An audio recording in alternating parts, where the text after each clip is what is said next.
Hi, I'm Gwenn Friss, food editor at the Cape Cod Times. We're here today with Mary Beers, education director for the Thornton Burgess Society, which is one of my favorite places because you get to turn back the clock and slow down your life a little bit. We're here in the more than 100-year-old kitchen, and you're going to make something with our native crop cranberries. That's right, and we're going to make spiced cranberry apple relish. So let's get started. Okay. So at this counter, I do the food prep. I use Cortland apples. They're my favorite cooking apples. They don't go mushy. And these are Massachusetts Cortlands, nice and fresh. And so we're going to measure out approximately 2 cups of chopped, and this is a little over. I tend to be a generous cook. When you chop them up, if you put them in the pan and you sprinkle lemon juice on them, they won't turn all brown. Of course, it doesn't really matter if they do. It doesn't affect the taste.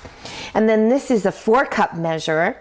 You can see Generous Mary has added a little extra, but I have 4 cups of native cranberries. These are from East Sandwich, and I've already washed them.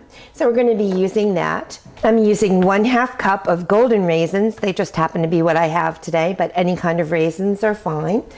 And we're going to use 1/4 cup of cider vinegar, 2 cups of water, and we're going to use 1/4 teaspoon of ginger and 1/4 teaspoon of cinnamon. This is spiced cranberry apple relish again. It's a great substitute for cranberry sauce for Thanksgiving. And so we are going to put it all together. Oops, and I almost forgot. We're going to use 1 cup. This is a 2-cup measure. We're going to use 1 cup of sugar. And so we're going to start putting it all together on the stove. And we're going to leave it on the pot, let it come to a boil. Cranberries have so much pectin in them that they're going to help to thicken this right up. And of course, apples are high in pectin as well. Pectin is a natural fruit ingredient that Mother Nature put in the fruit, and pectin helps to thicken up jams and jellies and conserves and chutneys, whatever you want to thicken. Adding cranberries to any recipe, or apples as well, will help you be sure that you get a gel. So we're going to leave this here. And over here, I happen to have what it looks like when it's all done. It's nice and thick and shiny. You can see all the fruit is blended in, and the cranberries just give it that wonderful, wonderful reddish color. And you can see some of the raisins that are in there as well. And so we are going to be preserving this now. We're going to go to over here to the canner.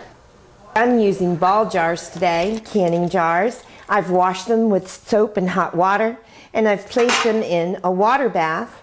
You can use a canner that you can purchase at any hardware store or big box store, or you can just use any big pan that you have that can hold water.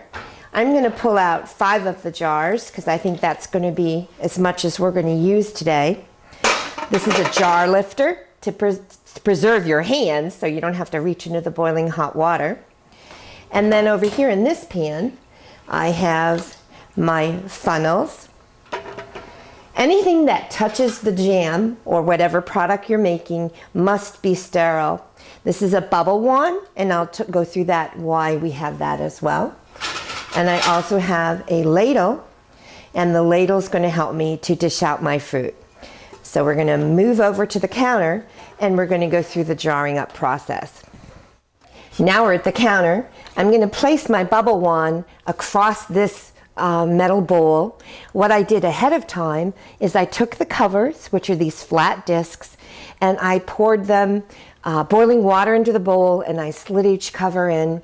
And so they are there and they're sterile. I also use a piece of cheesecloth. I pour boiling water over that to sterilize that as well. A lot of people are concerned when they're preserving because they're afraid that they're going to be taking out their family or the whole neighborhood through botulism. But what we're making today is pretty much like a jam or a conserve, and it isn't a candidate for that, although you may have a bacteria that comes in, and so we're going to go through how to avoid that. And so I go in the pan. I'm going to take out some ladles full, putting hot product into hot jars, and we'll go through the process. So I'll pull one jar out so we can see it better.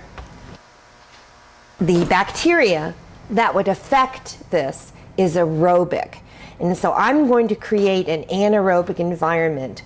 If you don't have a plastic bubble wand that you can buy at any kitchen store that has preserving materials, or even online, you can use a butter knife. Just be kind of cautious with the butter knife that you're not too aggressive. I usually like to start with a part of the jar that I can orient to where the screw ring stops and starts. And so I'm going to start there poking. I probe inside the jar, turn the jar. So it's poke, turn, poke, turn, poke, turn, all the way around the jar. Being careful not to contaminate the bubble wand. So we don't want the bubble wand to come out of the jar and hit any other surface. And I'm coming back to those two orienteering points again, I guess you'd say. The start and stop of the screw ring. I'm going to go a couple of times in the middle, and then I'm going to look for any evil bubbles, and there's one right there. Again, air is the problem. We need to get all the air out. If you have any bubbles at the top, you can try to pop them. I usually put my bubble wand in another jar or across the bowl, but being very careful that the part that has touched the jam doesn't touch any other surface, or in this case, the relish. I go to my cheesecloth. I'm going to squeeze the cheesecloth out. Again, this was just boiling hot water. Of course, once I touch it, it's no longer sterile, but these are very painful to sterilize. So we're going to go with what we have. I'm going to bend the cloth over. So I'm going to do a two-fold swipe. I'm getting the screw rings and the flat top as I come around the jar. With a ball jar or any preserving jar, the cover has the seal on it, that disc cover, and we have to make sure that the top of the jar is absolutely squeaky clean. There's not the least little bit of product on that. I have a magnet. You can purchase magnets that are on a little plastic rod. You can just get your own magnet, and we're going to take one of the discs, shake off excess water, place it on the top. And then, since these rings never touch the product, they do not have to be sterilized. You can put them anywhere. And we're going to screw this on really tight and set the whole thing aside. Now we have a beautiful jar of the cranberry apple relish, the spiced cranberry apple relish. I have the cover on it, and with the ball jar, there's a little belly button in the middle. Once this is cooled off, the belly button will compress, and you'll know there won't be any give at the top of it, and you'll know that that jar is sealed. And so it'll just be ready on the cupboard shelf until you're ready to use it. Once you do open it, you will need to refrigerate it. The only preservative in our spiced cranberry apple relish is the sugar. And so that's it.